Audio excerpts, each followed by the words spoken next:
Hello, and welcome. Welcome to Narrate Your Story TV. I am super excited. This is the show that we do every Monday at 9 a.m. Pacific Standard Time. That's right, every Monday, 9 a.m. Pacific Standard Time. I am super excited for today's show because I have a special guest for you. So, who am I? My name is Dr. Christy Iwuchukwu, and I host this show every Monday at 9 a.m. Pacific Standard Time, where we bring you dynamic individuals around the world to help you, give you information so you can live a better and productive life. Listen, my guest today is Dr. Obioma Martine. That's right. Dr. Obioma Martine is the CEO and founder of OMAX Institute, the Center of Early Education, Leadership, and Entrepreneurship. She is a certified John Maxwell, John Maxwell coach, teacher, and a speaker. She is a international transformational speaker. So the next voice that you're going to hear will be that of Dr. Obioma Martine. Please welcome to the show. Hello, thank you. I appreciate that warm welcome and introduction. How are you, Dr. Christie? I am super excited. You and I met in July in Gary, Indiana, correct? With Yes, His yes. Royal Highness, and we've been connecting ever since. So I am so excited, and thank you so much for taking the time out of your busy schedule to be here to give some nuggets to our viewers, our listeners, and I'm so grateful that you're here today. So for people that don't know you, I know you a little bit, a little bit. Can you please take the time, take the moment, share with our audience, who are you? Who is Dr. Obioma Martine? Well, let me tell you, I am really blown away um, at where I am today. Being in a position to have impacted and transformed the lives of over 5,000 women, across the globe, working with women who were on welfare, who had a high school diploma or didn't have a high school diploma, to see these women who are now college graduates, they are now business owners, they have now started their own businesses and just doing amazing things in the world. And so I've had the privilege over the last 20 years to be a part of the transformation of mothers and families. And, I'm just really amazed that I have over 100,000 hours in the field of teaching and training, right? And so I get to do this work, and it just really blows me away because that's not where I started from. I started from being a teenage mom at 16.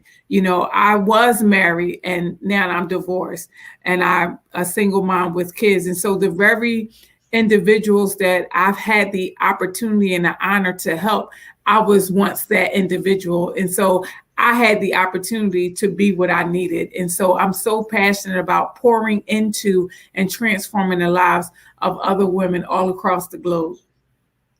Wow. Thank you for the amazing work that you do helping these women across the globe. I've always said that unless you've walked through the journey yourself, you won't be able to help somebody else. And that's such with me, having been able to help individuals that are not able to speak, stand up and speak for yourself. Because you see, that's also the same thing that I was challenged. I remember that I wasn't able to speak up in public. That was one of the most challenge I had in this country, English being a second language. And for me, for years, I would rather be seen and not to be heard. And being able to work with women now, from going from invisible to confident speaker, thank you for the work that you do. So Thank I've you. always said that We see you now. I saw your picture with Lisa Nichols, who happens to be your coach. Mm-hmm. And people are watching you, people that don't know you, our audience, our listeners, may be watching you right now, thinking to themselves, well, it's easy for her to say. Well, It's how not. how was that journey from the valley? Because you gotta go from the valley to the mountaintop. And the valley is where we learn the greatest lessons. So share with our audience, how was the journey from the valley? So you know what? I can tell you, when I think about where I started from, when I think about that 16-year-old girl who was pregnant, who didn't see what was possible. See, there was a time in my life before I was pregnant where I just knew I was going to be a model. I just knew I was going to be this, wealthy person, this fashion designer. I had everything all laid out. But see, things didn't work out the way that I thought that they was going to work out. And so I found myself pregnant at 16 and wanting to have an abortion.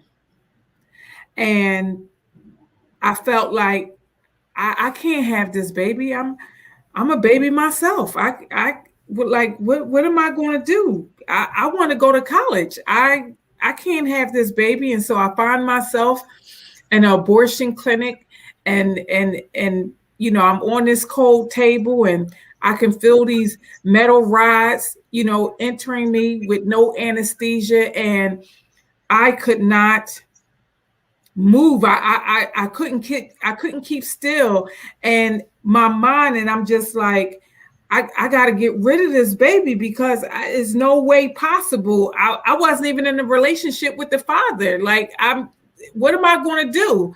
And so the doctors is trying to take this baby, and I'm moving, and they're like, you're going to have to go somewhere where they can put you to sleep or stabilize you because you're moving around too much. And it was at that moment that I made a decision to keep the baby and to not to become a statistic. And I said, I'm going to finish high school, and I am going to be everything that I and it may not be easy because my journey was not easy. But you know what? I stayed in school.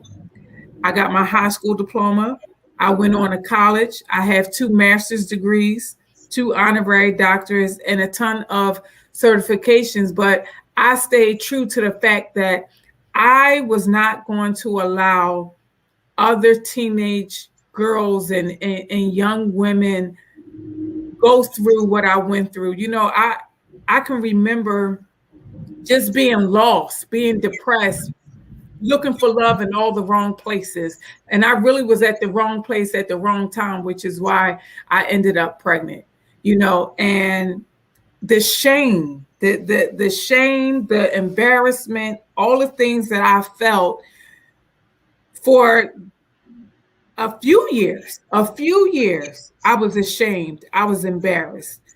But you know what? My mom said, you're going to finish school and I'm going to help you with this baby, but you're going to finish school and you're going to do the stuff that you say you're going to do. And, my mom and her husband, they helped me. I was able to finish school, graduate with honors, went on to college, moved out, got a little efficiency with my daughter. And I've just been on the grind, ever since. I've kept my head down and I just worked. So it has not been easy. I got married at 21, was married for 18 years, had 3 more children, and divorced a few years ago. Nothing about my journey has been easy, but you know what? I serve a God that has taught me and has really wrapped his arms around me. And there's no way I can explain it, especially for anyone who don't have a relationship with Christ. When there is things at work that you cannot understand, that's not tangible, it's beyond you. And if I could be honest, I shouldn't even be here. Like, I really shouldn't even be here, because so many times I found myself about to commit suicide. So many times I found myself in a ditch because my car was off the road, because I didn't see another way. But God said not so. And so I am here today because of his plan, not because of my plan. Wow, what a journey. What a Yes. journey. But your journey are going to help a lot of people. Your Yeah. journey is going to help a lot of people, including those teenagers that are right now, as we speak, there's a teenager somewhere in the world that Mm-hmm. is going through the same thing that you went through. That person is going through the same thing that you went through. Take the moment, look back how it was for you when you were going through that journey as a teenager. What can you share with that teenager right now that will make all the difference? Listen, I can remember at 16, the shame, the embarrassment. I didn't want to lift my head up. I didn't want to go outside. And I felt abandoned. I felt neglected. I felt all alone, even though my mom was there, even though her husband was there, my biological father stopped speaking to me. I really felt thrown away. I felt thrown away. And I can remember Christy at 16 saying, if I can create a situation where other teen girls don't have to go through this. And so I'm in the process of opening up a safe house for battered women with children and teen parents because of my experience, because there was no place for me to go. And it wasn't that my mom was not supportive. It's just that she was trying to get herself together. She just got married, and I didn't feel a part of her life. You know what I'm saying? And I just really felt outcast. And I'm the only child. And at that point, at 16, my mom and I didn't have the best relationship. My mom had her own things that she was dealing with, and I really was on the street a whole lot. I was on the street a whole lot. And, my mom, I'm 16, she's getting married, and she got married in November. I had my daughter in January, and it was just like, I wasn't used to having a father. I wasn't used to being told what to do. It was such a dark time for me, and I was going to church at that time. And a couple of things that really saved me during that time. One, I did go to church, and my pastor said to me, I'll never forget this. He said, God is not judging you, and neither am I. That makes a big difference. He said, God is not judging you, and neither am I. And that really, that spoke so much life into me. And so, I didn't have a baby shower, but the elder women at the church made sure that my daughter didn't want for nothing for like the first 5 years. I had so much clothes. And she was loved and supported, but I didn't feel loved and supported. And I don't, and I don't even know if that makes sense, but a lot of times, you can have all the people around you and still feel empty, and still feel like you're not enough, and still be depressed. And people on the outside don't understand that, because something on the inside of you is missing that cannot be replaced by a thing or a person. Only God can fill those gaps. Only God can fill those gaps, Chrissy. Like, nothing or nothing and no one can, when you have trauma, especially early in your childhood, and when you've gone through some things that you decided to bury and take to the grave with you, there's a hole right here in your heart that can't nobody fix but God. Can't nobody fix that hole but God, but you don't even know that it's there until you come into a relationship with him and he begin to mend those broken places. You talked about it. You can be in a room. That has been my experience walking through this journey. You can be in a room, thousands of people, yet you felt all alone.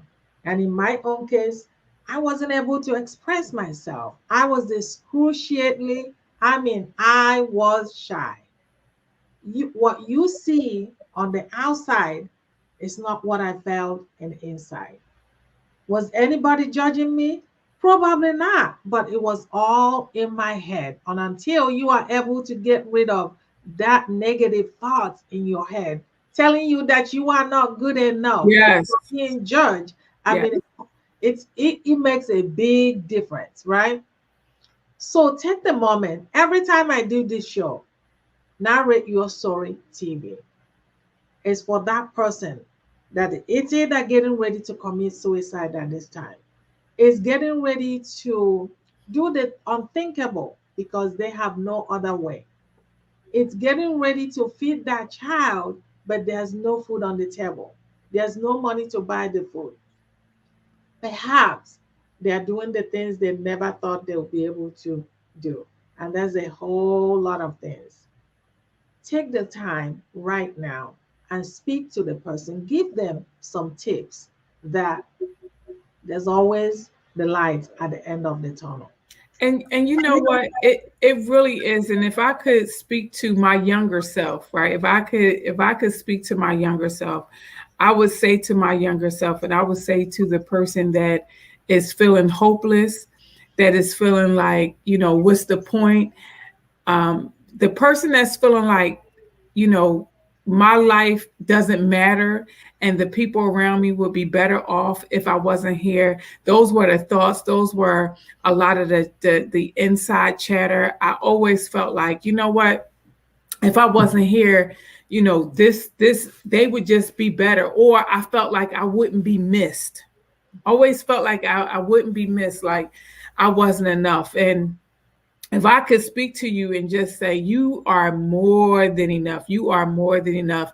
And you just have to get to that place where you start loving you, because nobody can love you like you love you. And when you start loving you unconditionally and stop waiting to be approved by man, by a woman, you don't have to wait for anybody to validate you, because God already validates you. He says in his word in Jeremiah 29:11, listen, I knew you before you were even fashioned, before you were even formed, before you were even thought of, before you were even conceived. I knew you, and I have plans for you. And that was the scripture that really gave me a foundation, because when I felt like I was a mistake, when I felt like nobody was there. And then the scripture says, when your mother and your father forsake you, the Lord will take you up and take care of you. And that was my anchor scripture right there, because every time I felt defeated, every time I felt alone, every time I felt like taking my life,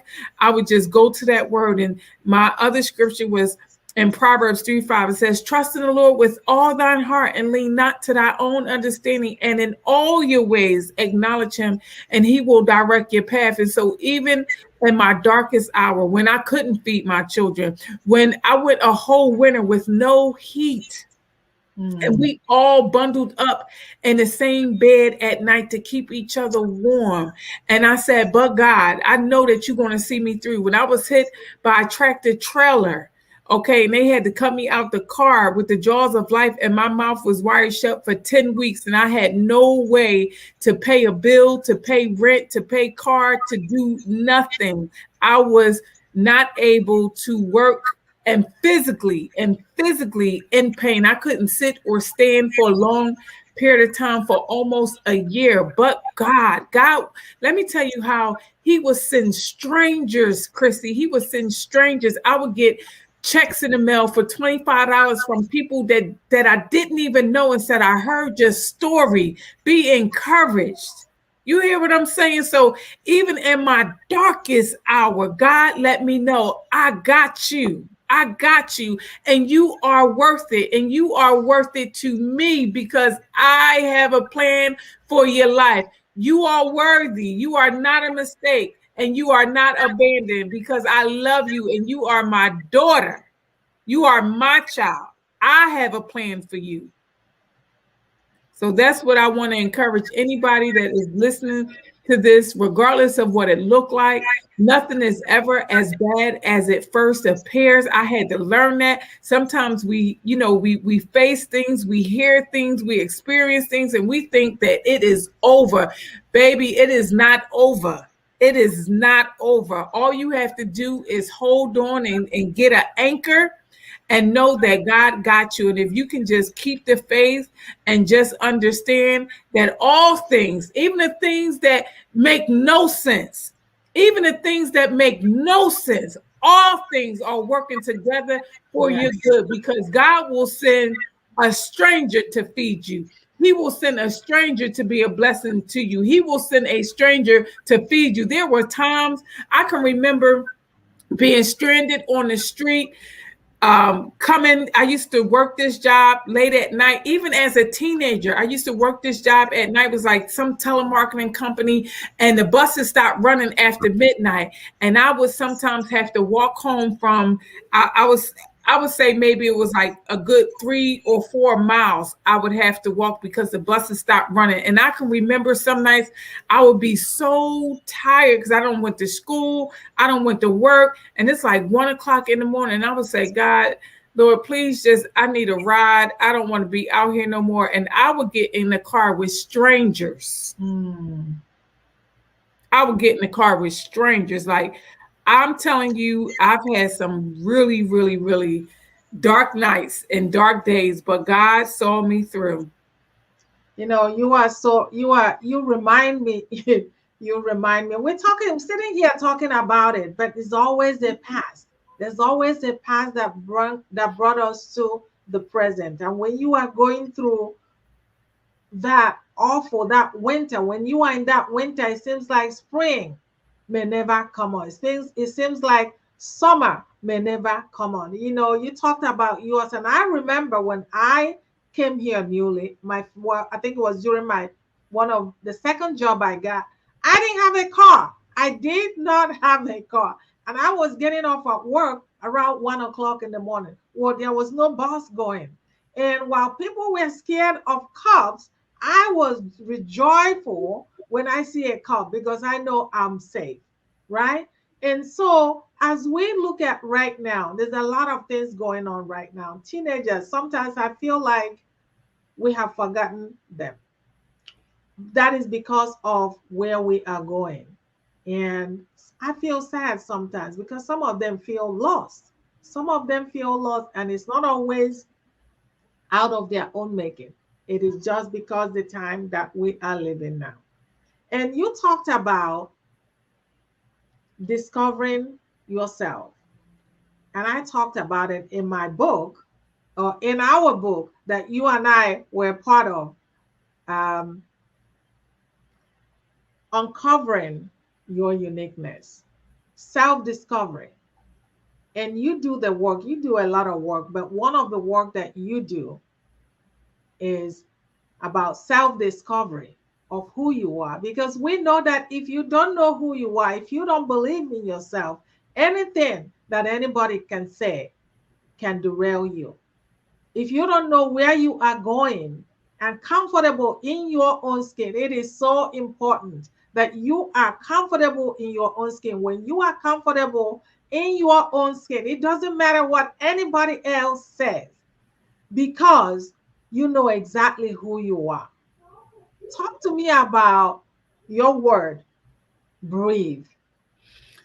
So, Breathe is the book that I wrote going through my divorce, going through my separation. And I cannot honestly even tell you, like, that was definitely just God orchestrated, because I can't even tell you like how I came up with it. All I know is that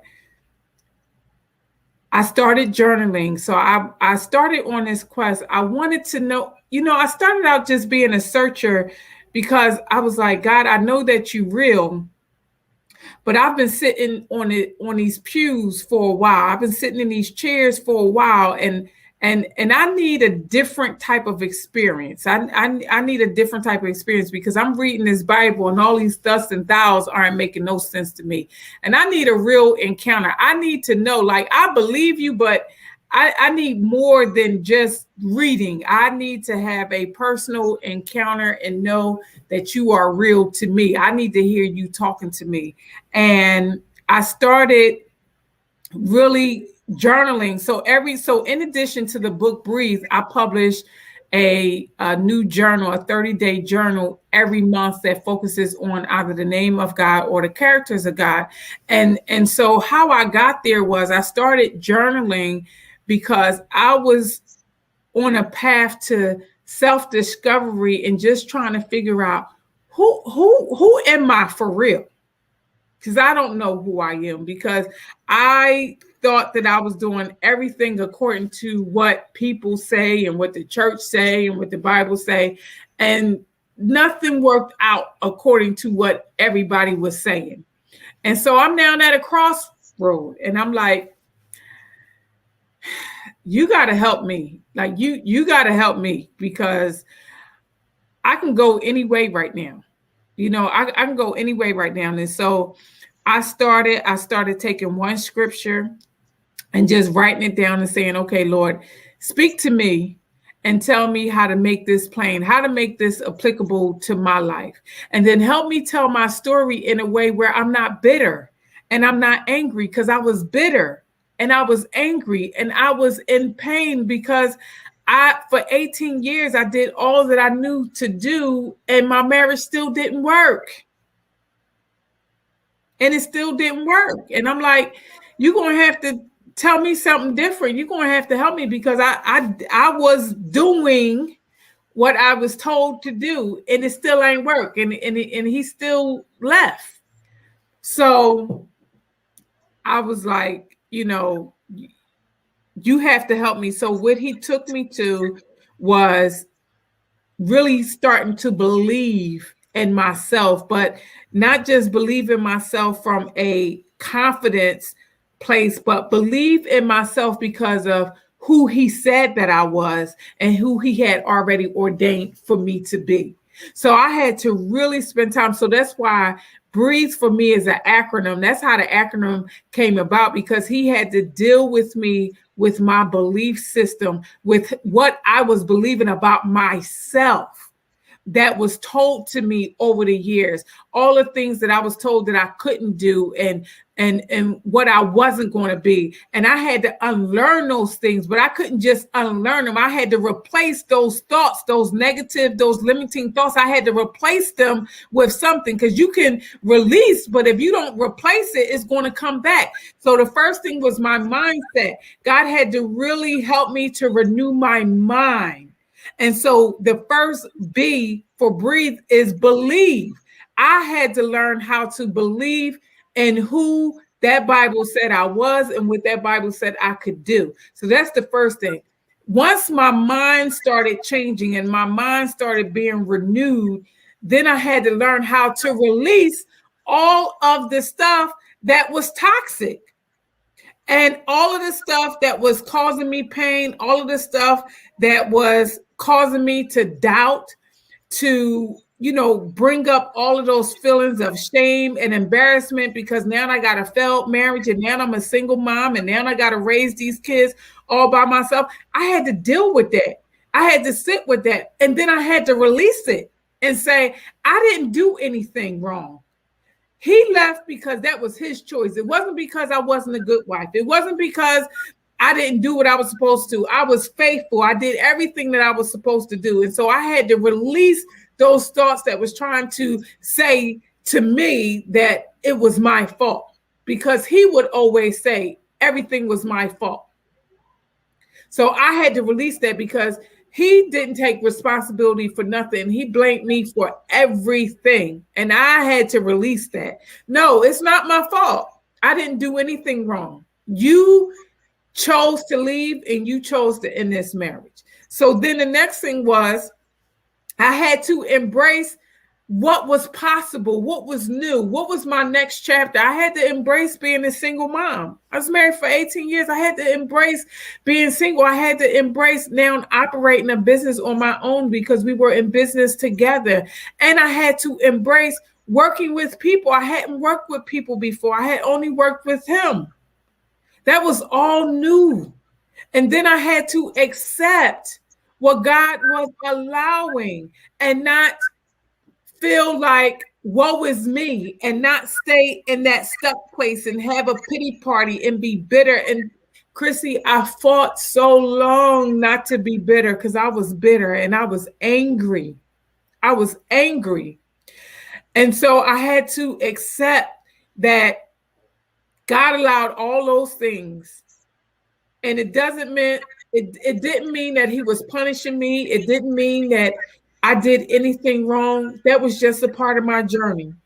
That was just a part of my journey. And I had to accept that. And I had to accept that my husband chose a different path. And it wasn't my fault. I had to accept that. And then I had to take action because I couldn't stay in that place because that place was not healthy and it wasn't serving me. So I had to take action because my boys were dependent on me. So I had to take action. And taking action looked like me continuing to get my education, me developing these businesses, me pouring into other women, me doing the work, me not focusing on me and not being so consumed with the things that wasn't going right. And I got to a place where I started focusing on helping other people. And that's how I got over. And then I had to heal. I had to forgive him. That was a process to forgive him. And then I had to forgive myself for the decisions I made, for the choices that I made, because I wasn't always obedient to God. I wasn't always obedient to God. There were some things he told me to do that I didn't do. And I had to forgive myself for the consequences that came with my disobedience. And I had to heal from that and not judge me. And I had to learn how to start loving me unconditionally. And then once I did that, I was ready for all that God had for me. And so that's why the last E is elevate, because all those things, all the things that lead up to the E, that was what was building character on the inside of me. Because I tell people all the time, marriage is a ministry. And that's where I learned how to stay on my knees in prayer. So that's how the breathe work came about. So it's believe, release, embrace, accept, take action, heal, and elevate. Awesome. Audience, our listeners, let's say it again. Believe, breathe. Release, yes, breathe. Release, Believe, release, embrace, accept, take action, heal, yes, and elevate. yes. You know, you talked about when you were in your winter, when you came out of it, when you were in your spring, when you were in the summer. You said that for you to move forward, you had to do some work. And oftentimes, it's difficult to let go. But I love what you said. You said you were so bitter, but in order for you to move forward, you have to let go. And that's about telling the story. And I find that one of the most things that we do, the number one thing that I do with my clients when they come is really unpacking this story. Because what I find when it comes to confidence, one of the things that really elevate your confidence, because you've been carrying that baggage all along. It's so heavy. You're trying to move to a different level. You're trying to elevate yourself, but that baggage is too heavy to carry. I find that once they begin to unpack their story, all of a sudden, what seemed impossible, what seemed so hard to endure, what seemed so hard for them to move along with, little by little, as they unpack that story, there's nothing to it. As they unpack that story, they see it as something to help other people. Whether they are having a workshop, they see it as helping people that are now where they used to be. And you talk very well about it. Letting go of the past so that we can move forward. But not just letting go of the past, putting some action behind it and some spiritual belief that will make you believe on your new possibility as opposed to what it used to be for you. As we continue this conversation, first of all, I just want to take the time and thank those of you that are watching. Please don't forget to leave a comment. We're going to come back and respond to your comments. Please keep dropping those comments. Thank you for watching. And as we continue to narrate her story, we're going to speak on it. And now I want you to speak on women, because that's a great work that you do with women. Talk about the work that you do with the women and how your past has helped you help these women. Because when you receive more, like we always say, you expected to give more. Please do. You do that very well. Can you speak on it? So I remember being on welfare. I remember being on welfare, and I remember being treated like I was scum on the street. And every time I would go to the welfare office and have to stand in that line and go up to the counter and wait to be seen, I never was talked to like I was a person. They never left me with my dignity. They always talked to me like I was beneath the earth. And I made a decision after about, I would say I probably was on welfare for about maybe 2 or 3 years. And I didn't get cash. I got food stamps and I got WIC, which is the Women, Infant, and Children program. And it was very beneficial to me because I was struggling, at that time. And I appreciated the milk vouchers and, the cereal. It was very helpful.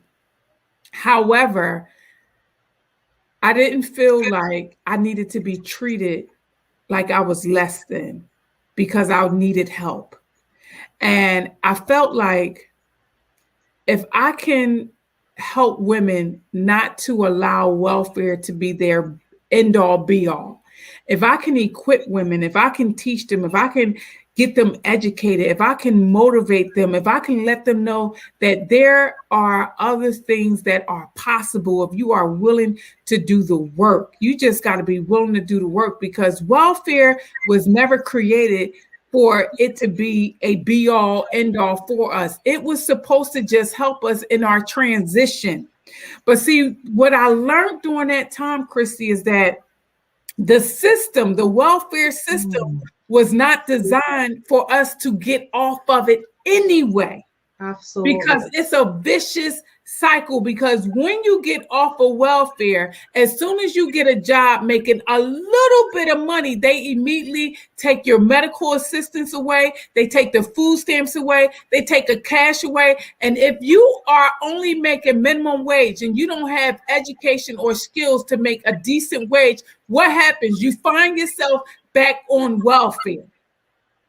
And it wasn't until maybe the 3rd year I said within myself, I said, God, if you help me, you give me a strategy, I'm never getting on welfare again. And I am going to help all those that I come in contact with not to allow it to be a crutch and don't depend on it. And I refused because I was treated like I was the scum, like I was nothing. And I said, we shouldn't be treated like that because we need help. We shouldn't be treated like that because we need help. Like, every person should be spoken to with dignity. Where is the civility in that? Where is the civility in that? There was no civility in that. There was no love. And I understand, people were doing their job, but you don't have to be nasty. You don't have to be demeaning. You don't have to break people down when they're already low. You don't have to do that. So I said, you know what? This system is not designed to help us, but I'm going to help. I'm going to be the answer. So I decided to be the voice for the voiceless. Mm, you're going, wow, wow. As I'm listening to you and you're talking about welfare, and it is so true. It is so true because I've known people that been on welfare and it wasn't pleasant, but they decided to make a conscious decision to get out of it. And you are so right. It's a vicious cycle. It's here you need some help. You're getting in there to get some help. And once you get on your feet to start doing some work, all that is pulled away. So if you're Yeah. not careful, you're back to where you used to be. So it's not really supposed to. They created it to help us individuals that need it get out through their transition. But if you're not careful, you can stay in it and never be able to get out of it. I serve women. And one of the things that I really am so passionate about is being able to see yourself differently than even other people see you. Because you can't give what you don't have. If you don't have it, you can't give it. But oftentimes, like I've said before, is that carrying of what happened in the past that are not so positive. Thinking about being treated differently because you were on welfare. Maybe you've lost your jobs. As so many women are dealing right now, they've lost their jobs. They can put food on the table. They don't have any other person. Maybe they don't have a man to help them out. That's not to say that a man will always help, but in some cases, that's what it is.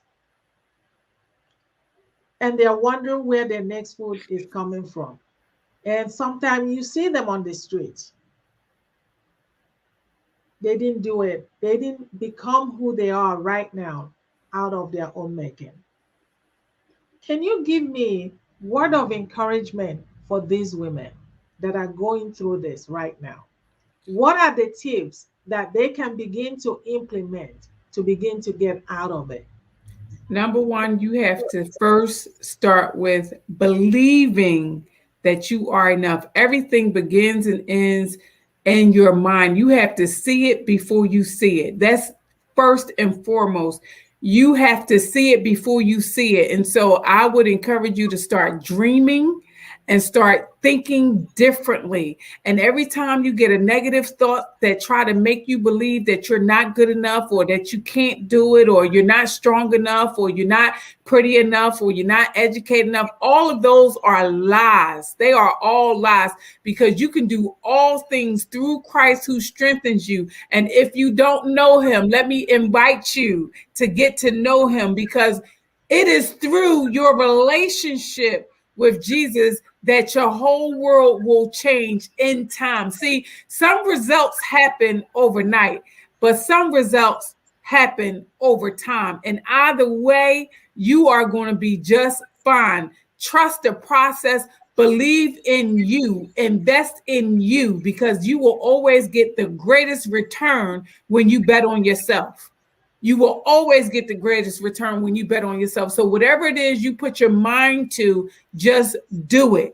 Because the word of God says that whatever you do, he is going to prosper. Whatever you do, you're going to be prosperous. It's going to take some time, but it's going to work. You just got to be diligent and consistent and persistent and trust the process. Wow, wow, wow. As I'm listening to you, I'm just so grateful that you're able to drop a lot of nuggets, audience. She is dropping a lot of nuggets, and don't forget to put your comment in the comment section. I promise you, we're going to get back to you right now as we continue this conversation of narrating your story. You work with these women, they come to you. What do you think is the number one problem that they come to you for? Low self-esteem, personal development. Most of the women that I work with is personal development. It is low self-esteem. They feeling stuck. They're dealing with limiting beliefs. They're dealing with life. They have real trauma, relationships that gone wrong, things that was said in their childhood, whether it was a traumatic relationship with a father, a brother, a uncle, a mother, everything begins and ends in childhood, and everything can be traced back to childhood. And most people are stuck today, regardless of how old they are, because they have unprocessed trauma and unprocessed hurt that they've never talked about because they didn't feel safe. They didn't feel supported. They didn't feel loved. So the work that I do is creating safe spaces. So I have a whole community. I have a B.R.E.A.T.H.E community on Facebook where I created a safe space so women can come and just share and talk and process the things that they have going on. And the house that I'm opening up, I offer a safe space so women can come and share, because that's really important to me. It's important that we have a safe space. And so even I have a summit coming up on October 23rd. I have a summit coming up. It's going to be free. All of the work that I've done over the years was just to let women know you are not alone, because I felt so alone for so long and I wanted community. And so I decided to be what I needed. I'm sorry. This thing is going on just at the wrong time. But anyway, so I just want to thank you and our audience. Thank you again for listening. Thank you again for watching. Thank you again for tuning in. And don't forget to join us every Monday, 9 a.m. Pacific Standard Time. Again, every Monday at 9 a.m. Pacific Standard Time. Yes, and if anybody want to connect with me, I'm on Facebook, Obioma Martine. I'm on Instagram. I am Obioma Martine, and my website is amazingyou, OMAZINGYOU.com, amazingyou.com. Awesome, awesome. And audience, don't forget our new book, my new book, a compilation anthology new book, Almanac of the Rising Stars. I'm going to drop the link below for you to go and get a copy right now. And I cannot thank you enough. And thanks for your time for being here.